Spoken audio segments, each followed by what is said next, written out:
Hello and welcome to Zee Business. आप देख रहे हैं सोना चांदी और मैं हूं आपके साथ मीनू शर्मा। आज एमसीएक्स पर गोल्ड और सिल्वर की चाल पर बाजार की नजर बनी रही। इसी बीच देश की बड़ी ब्रोकरेज मोतीलाल ओसवाल ने अपनी H2 2026 प्रीशियस मेटल रिपोर्ट में एक बड़ी बात कही। इसमें कहा गया कि शॉर्ट टर्म में गोल्ड में 6% से 8% तक का करेक्शन आ सकता है।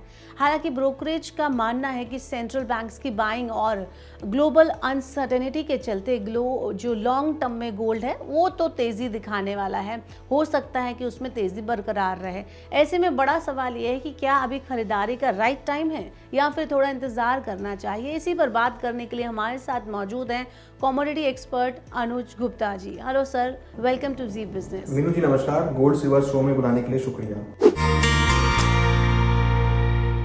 सर, सबसे पहले मैं जानना चाहूंगी आपसे कि एमसीएक्स ट्रेंड से शुरुआत अगर हम करें तो गोल्ड और सिल्वर में जो ये उतार चढ़ाव देखने को मिल रहा है, तो इसके पीछे की बड़ी वजह क्या है आपके हिसाब से, और आने वाले कुछ हफ्तों में आपको बाजार का ट्रेंड कैसा दिखाई दे रहा है, किस जो है लेवल पर सोना चांदी कारोबार करते हुए नजर आ रहे हैं? जी बिल्कुल, देखिए हमने देखा है कि गोल्ड और सिल्वर के भावों में उतार चढ़ाव देखने को मिला है। हालांकि हमने पिछले 2 दिनों में थोड़ा सा बाउंस बैक ही आते हुए देखा है। लोअर लेवल से गोल्ड सिल्वर में खरीदारी देखने को मिली है। अब गोल्ड का भाव $4100 के ऊपर ट्रेड कर रहा है और सिल्वर के भावों में भी हम देख रहे हैं $60 के ऊपर के लेवल आते हुए नजर आए हैं। वहीं डोमेस्टिक मार्केट में गोल्ड का भाव अब 1,45,000 के ऊपर ट्रेड कर रहा है और सिल्वर का भाव 2,20,000 के ऊपर ट्रेड कर रहा है। तो हमने देखा कि गोल्ड और सिल्वर में लोअर लेवल से रिकवरी देखने को मिली है। इसके पीछे जो इंपॉर्टेंट रीजन है वो है फेडरल रिजर्व का इंटरेस्ट रेट को लेकर इंस्टांस। क्योंकि यहाँ पर अगर आप देखेंगे तो क्रूड के भावों में हमने बड़ी गिरावट आते हुए देखी है और गिरावट आने की वजह से जो इंटरेस्ट रेट बढ़ने की एक्सपेक्टेशन है वो ऑलमोस्ट नेग्लिजिबल हो गई है। इसके बाद हमने देखा कि बॉन्ड यील्ड और डॉलर इंडेक्स में गिरावट आती हुई नजर आई है। अब डॉलर इंडेक्स 100 के नीचे आता हुआ नजर आया है। तो एक इन्वेस्टमेंट डिमांड, एक safe haven demand against the dollar वो देखने को मिली है। तो हमने देखा है कि डॉलर में गिरावट आने की वजह से, बॉन्ड यील्ड में गिरावट आने की वजह से, फेडरल रिजर्व का इंस्टांस इंटरेस्ट रेट कम होने की वजह से, इंटरेस्ट रेट ना बढ़ाने की वजह से गोल्ड सिल्वर को सपोर्ट आता हुआ दिखाई दे रहा है। प्लस इन्वेस्टमेंट डिमांड यहाँ पे देखने को मिली है। यहाँ पर हमने देखा है कि कुछ कंट्रीज ने, जिसमें अगर हम बात करें तो कोरिया ने काफी हद तक गोल्ड परचेज किया है, जो कि अगेन एक पॉजिटिव साइड में आता हुआ दिख रहा है। तो हम देखते हैं कि गोल्ड सिल्वर के भावों में एक अच्छी खासी रिकवरी देखने को मिल रही है।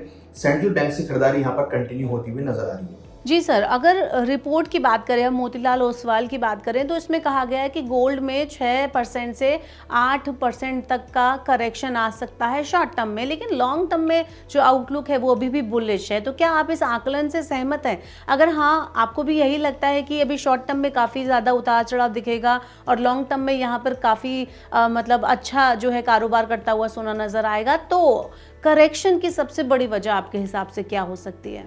अगर हम बात करें गोल्ड सिल्वर में शॉर्ट टर्म में थोड़ी बहुत गिरावट का जहाँ तक असर, ऑलरेडी गिरावट आ चुकी है। हमें लगता नहीं है कि यहाँ से ज़्यादा बड़ी गिरावट देखने को मिलेगी। हो सकता है 4 या 5% के आसपास कुछ बड़े डिप आते हुए नजर आए, उसके बाद फिर हम देखेंगे अच्छी रिकवरी आती हुई देखेंगे। रिकवरी यहाँ से वापस आती हुई नजर आई है।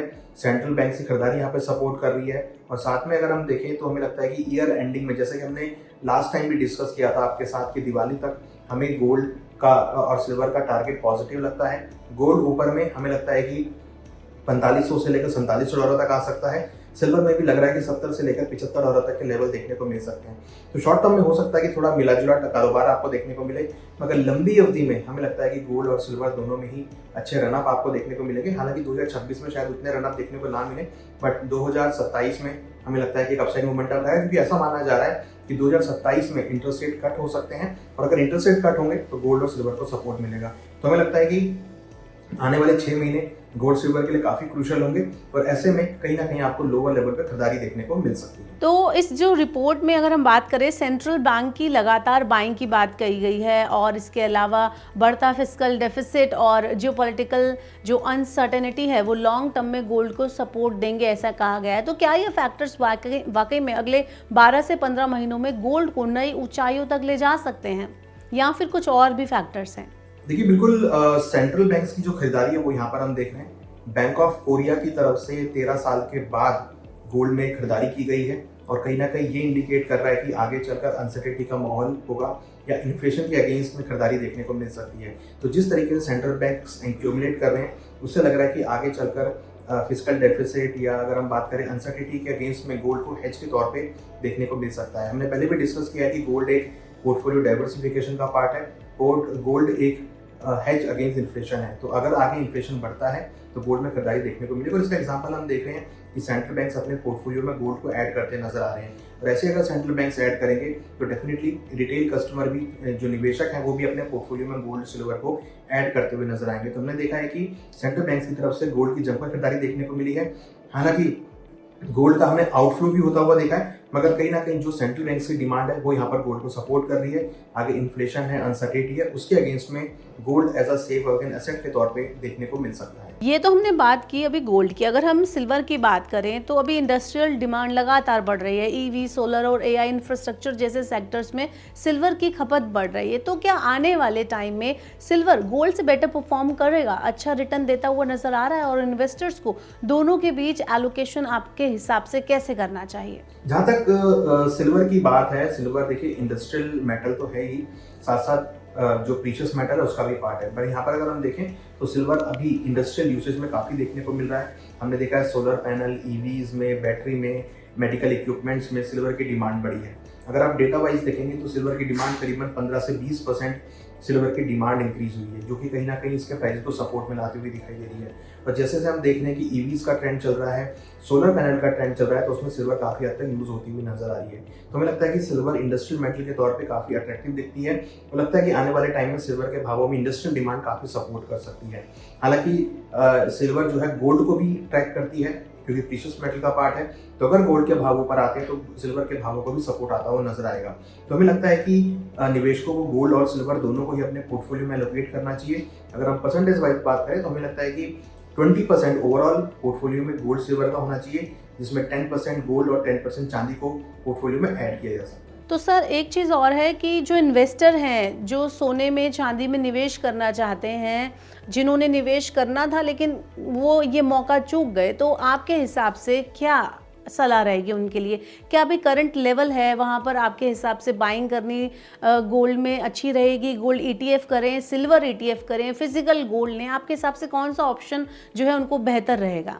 देखिए, यहाँ पर जिन निवेशकों को गोल्ड सिल्वर में इन्वेस्टमेंट करना है उनके लिए सलाह है कि वो स्टार्टिंग गोल्ड ईटीएफ या सिल्वर ईटीएफ से कर सकते हैं, या अगर उनको फिजिकल गोल्ड पसंद है तो बहुत छोटी क्वांटिटी में गोल्ड और सिल्वर को फिजिकल के तौर पे बाहर करके चल सकते हैं। एकदम से ज्वेलरी में न जाएं, गोल्ड के बार, कॉइन्स या रॉ गोल्ड, रॉ सिल्वर लेकर इन्वेस्टमेंट कर सकते हैं, जिससे कि उनको वहाँ पे मेकिंग चार्जेस का कोई नुकसान नहीं होगा। अदरवाइज गोल्ड ईटीएफ बहुत अच्छा ऑप्शन है, जो कि फिजिकल मार्केट की तरह ही चलता है। उसमें आप 100 रुपये से कम का भी इन्वेस्टमेंट कर सकते हैं। तो हमें लगता है कि जो छोटे निवेशक हैं, जो गोल्ड सिल्वर में निवेश करना चाहते हैं, उनके लिए बड़ा अच्छा ऑप्शन है कि वो गोल्ड ईटीएफ, सिल्वर ईटीएफ के इशू में इन्वेस्टमेंट कर सकते हैं और उसकी यूनिट्स को परचेज कर सकते हैं, जिसको फिर वो अपने डीमैट अकाउंट में रख सकते हैं और कभी भी खरीद और बेच कर सकते हैं। तो मुझे लगता है कि गोल्ड ईटीएफ, सिल्वर ईटीएफ नए निवेशकों के लिए, छोटे निवेशकों के लिए बेहतर ऑप्शन है, जहाँ पर कोई चोरी का डर नहीं है, रखने का टेंशन नहीं है। आप अपने डीमैट अकाउंट में शेयर मार्केट की तरह खरीद और बेच कर सकते हैं।